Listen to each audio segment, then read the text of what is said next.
الأحزاب وحده والصلاة والسلام على من لا نبي بعده. أما بعد فأعوذ بالله من الشيطان الرجيم. بسم الله الرحمن الرحيم. إنا نحن نزلنا الذكر وإنا له لحافظون. صدق الله العظيم. وطن کا ذرہ ذرہ ہے یہاں اس بات پر شاہد،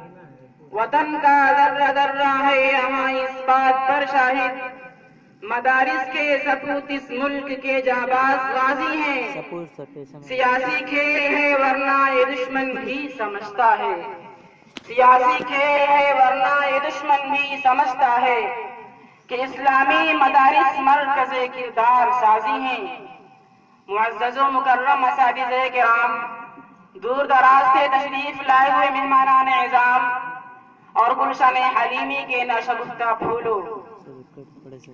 آج انجمن تہذیب اللسان کے اس باوقار پروگرام میں مجھے جس عنوان کے تحت لب کشائی کرنے کا موقع ملا ہے وہ ہے مدارس اسلامیہ کا تحفظ و بقا۔ عزیزان گرامی،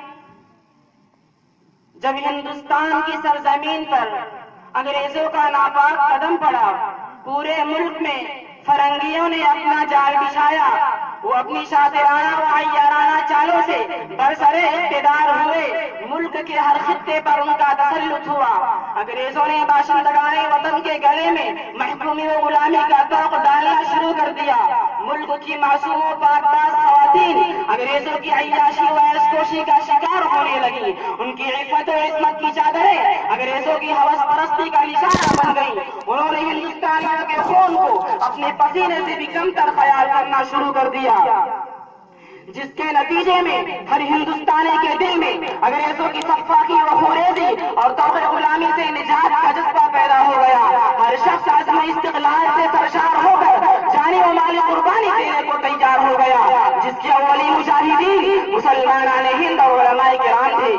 یہی وجہ ہے کہ 1857 کی جنگ آزادی کے بعد انگریزوں کا سب سے بڑا ہدف یہ تھا کہ ہندوستان سے قرآن اور علماء کو ختم کر دیا جائے۔ ان کا بنیادی مشن تھا کہ علماء تیار کرنے والے مدارس اسلامیہ کے سلسلے کو ختم کر دیا جائے، مدارس کی کڑی کو ختم کر دیا جائے اور صفحہ ہستی سے اسلامی مراکز کے نام و نشان کو مٹا دیا جائے۔ اللہ جزائے خیر دے ہندوستان کے دور اندیش اکابر کو، جنہوں نے انگریزوں کی اس مضمون سازش کے مضر اثرات کو بروقت بھانپ لیا، اس وبا کے ملک جراثیم کو اتار لیا اور انگریزوں کے اس ناپاک خواب کو شرمندہ تعبیر ہونے سے روک دیا۔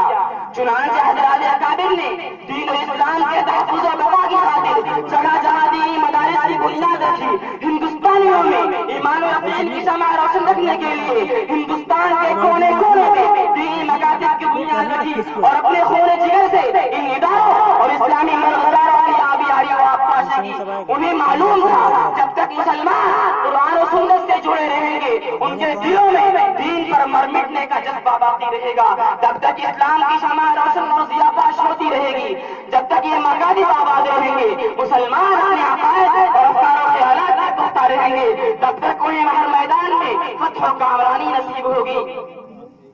عزیزان گرامی، الحمدللہ ان بزرگوں کے لگائے ہوئے پودے آج طاقتور درخت کی شکل اختیار کر چکے ہیں۔ ملک کے ہر کونے میں مدارس اسلامیہ کے فیض کا دریا دوا ہے، اگرچہ بارہا پھڑکنے انہیں آنکھیں دکھائی، گردش سے روکنے جنگ سے اکھاڑ پھڑکنے کی دھمکیاں دی، دشمنان اسلام نے ہر کونے پر مخالفت کی، منکرین توحید نے دہشت گردی کا اڈا قرار دیا، گاؤں پرست طاقتوں نے غیر ملکی سرگرمیوں میں لوث بتلایا، مگر مدارس اسلامیہ کے جانباز ثبوتوں نے دنیا کے ہر چیلنج کا سامنا کیا، مدارس اسلامیہ کے تحفظ و بقا کی خاطر ہر طرح کی جانے والی قربانی پیش کی، مگر اس کے خاتمے کو گوارا نہ کیا، کیونکہ انہی اداروں سے ہمیں وحدانیت کا درس ملا، انہی مدارس کے طفیل ملک میں مسلمانوں کا تشخص و امتیاز باقی ہے، انہی اداروں نے گمگشتہ راہ لوگوں کو کفر و ضلالت کی عمیق کھائی سے نکال کر ہدایت اور روشنی کے مرغزار میں لا کھڑا کیا، اور یہی سے اشتغال معرفت کو علم و یقین کا آبی حیات تقسیم ہوا۔ دنیا کے کسی بھی کونے میں آج جو اسلامی عالم لہرا رہا ہے، ایمان و یقین کی شمع روشن ہے، علم و حکم کا دریا بہ رہا ہے، وہ انہی مدارس اسلامیہ کا احسان عظیم ہے۔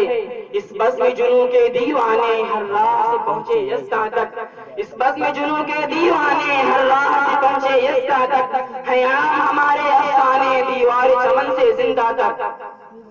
حاضرین محفل، اب وقت کا تقاضا ہے کہ ہم اخبار و رسائل سے رابط پیدا کریں، میڈیا سے ہمارے تعلقات مستحکم ہوں، ان کے سامنے مدارس اسلامیہ کا صاف ستھرا اور حقیقی نظام پیش کیا جائے، اس بات پر زور دیا جائے کہ لوگ مدارس کی صحیح منظر کشی کریں، ان اداروں کی عظیم الشان اور انسانیت سازمان کا تذکرہ کریں، ملک و ملت کو سنوارنے میں مدارس اسلامیہ کی بے مثال قربانیوں کو حقیقت کا علامہ بنا کر بیان کریں، پورے ملک میں ان مدارس کی حب الوطنی اور ملک دوستی کی شاندار روایت کو عام کریں، تاکہ مدارس کے تئیں لوگوں کے دلوں میں رنگوشہ پیدا ہو، حقیقت جاننے کے بعد وہ مدارس کے قریب ہو، انہیں سے پسندوں کی چال بازی و دسیسہ کاری کا بخود علم ہو جائے، پورا ملک مدارس کے ہم خیال و ہم آواز ہو جائے، مدارس دوستی کی ہوا چل پڑے اور ہر طرف سے یہ آواز آنے لگے کہ انہیں حقیر سمجھ کر نہ گل کرو یارو، انہیں حقیر سمجھ کر نہ گل کرو یارو، یہی چراغ جلے گے تو روشنی ہوگی۔